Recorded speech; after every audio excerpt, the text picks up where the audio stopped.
Back with Bobby and JJ Radio, actually Cachet Real Estate Financing Radio with the great Trevor Morton with Cachet Real Estate Financing. We're talking Trevor the Great, Dr. Trevor Morton. We've talked about how awesome this company is, FHA Loans. If you wanted to build from the ground up or if you want to go buy a house and renovate it, they can help you the whole way. Now they also do affordable stuff now. Yeah, let's do that. So I'm a first-time home buyer. This is the conception. I can't buy a house. I didn't go into the Navy. I don't have a down payment. I don't have a down payment. Right. There's grant money. There is. Out there. There is. And it's easy to get. It is. And there's a ton of it. It is. And no one wants to do it. That's exactly right. Most loan officers don't want to do it. Takes a little bit more work. And they don't get paid more. That's exactly right. So let's talk about Seth with some of these grant programs. So these programs are really established to help out people who can't afford to bring the down payment. Sure. It's mainly based around FHA loans. That is the number one way to go on that side. You've got USDA loans, which you can go out of the city, and it'll be 0% down. If you have to go rural. You got to go rural. You have to be in a rural area. That's exactly right. So a lot of the people that want to be in San Antonio, San Antonio is not rural, so they have to take advantage of these programs. I want to talk about mainly the Seth program here. And so you can be urban, Seth. You can be urban. You don't have to be rural. You don't have to be rural.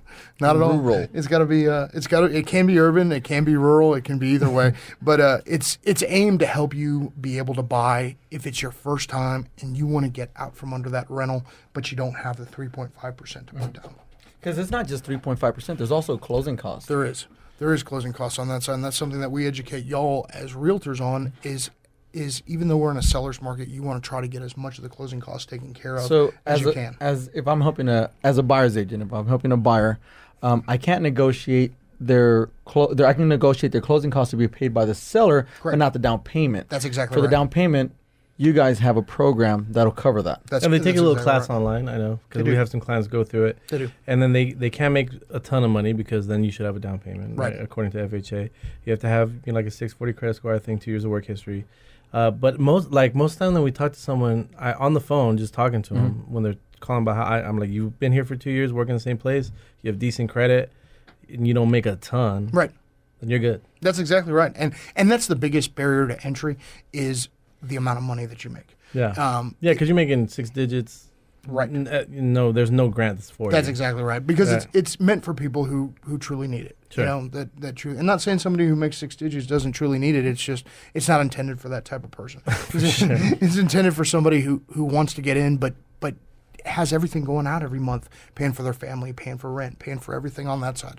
So it's actually a calculation, and it's a little bit complicated of an algorithm. So if you want more information on that, feel free to reach out to me, and we can run that to see if you fit inside that box. Sure. Because if you do, it's a great box to live in. Talk about another box, the farm and ranch. Yes, sir. All right, so there's people that want the 20 plus acres. Oh yeah, buddy. And that's what Texas. Yeah, I get calls every once in a while. I want a 1,000-acre ranch. I'm like, I know one person that does it. Yeah, and that's Trevor. It's Cachet. Right. And again, these other big banks, I'm not talking bad, but like they shy away from it. Right, they do. They do shy away from it. It's outside of their model. They have a model for something, and they have to bank that themselves. They can't sell that off to the feds anywhere, so they have to keep that in house, and they don't like to keep. That means it's a portfolio loan. That's exactly right. So our good Lord's not making any more land, and one of our main tenants in Texas is land.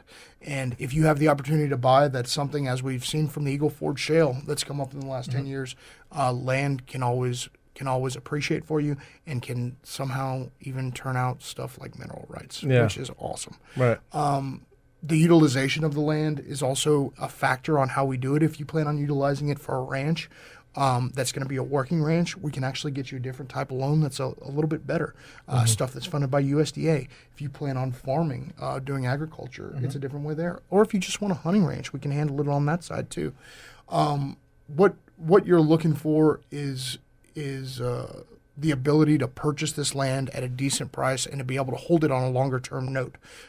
Some of these guys only put 5-year notes on these things, amortized over 5 years, and that's just too big of a payment for your average Joe to be able to handle. For sure. So it's because it's a portfolio loan, which means that it's not insured by FDIC or Fannie Mae or Freddie Mac or the government in any way. Are the requirements different? They are, and they're across the board. It's kind of like the different loan products that you have for a home. There's different loan products for farms and ranches. Right. And the lowest down payment that you're going to see out there is 15%. It can go as high as 25%, but that's all dependent on what your long-term rate wants to be and what type of loan you want it to be. A lot of these loans are adjustable rate mortgages, which means they can go up as the market goes up, it follows LIBOR. But some of them are fixed rate. But the ones that are fixed rate, they're looking for more money down up front. Sure. So it's really all dependent on what your flavor is on that side and how long you plan on paying off. Yeah, because sometimes, you're going to just want to use it for a little bit of time and then correct. Not have it for the rest of your life. Sometimes you want it forever. Right. Well, you look at some of these areas out west in San Antonio. These large landowners came in and sold to these developers for millions and millions of dollars. If it's something on that side where you're prospecting, saying, "Look, it's going to come out this way. Right. I want to buy and hold for 5 years," you're perfect on that side with what we have. Sure. So, quick takeaway before we lose you for this Sunday. All right. So, tell us how the market's doing right now. Market is steady, which is nice. It's been up, it's been down. We have seen an increase in rates over the last 2 weeks now, and that's pretty steady. Increase in rates isn't bad. It's not going up drastically. It's a tick, it's a tack, it's a tick, it's a tack. The Fed's coming in. The last 2 times they voted to raise interest rates. Right. This next time, they'll do it one more time before the first of the year. They'll vote to raise interest rates. They have not jumped up that much since the first time that they've had it. Sure. Our economy is great, and I continue to see rates going up, which means at this point in time, if you're on the fence about buying, do it now. Yeah. It's going to do nothing but go up from here. I don't think we're going to see anything above 5% interest rates for at least another year, but it will eventually get there. For sure. To get a hold of you, Trev, what's the best way? You can contact me on my cell phone any time of day. I'm not a typical banker, 210-725-1685. Or you can find us online at www.cachetREF.com. See you next week. Bye.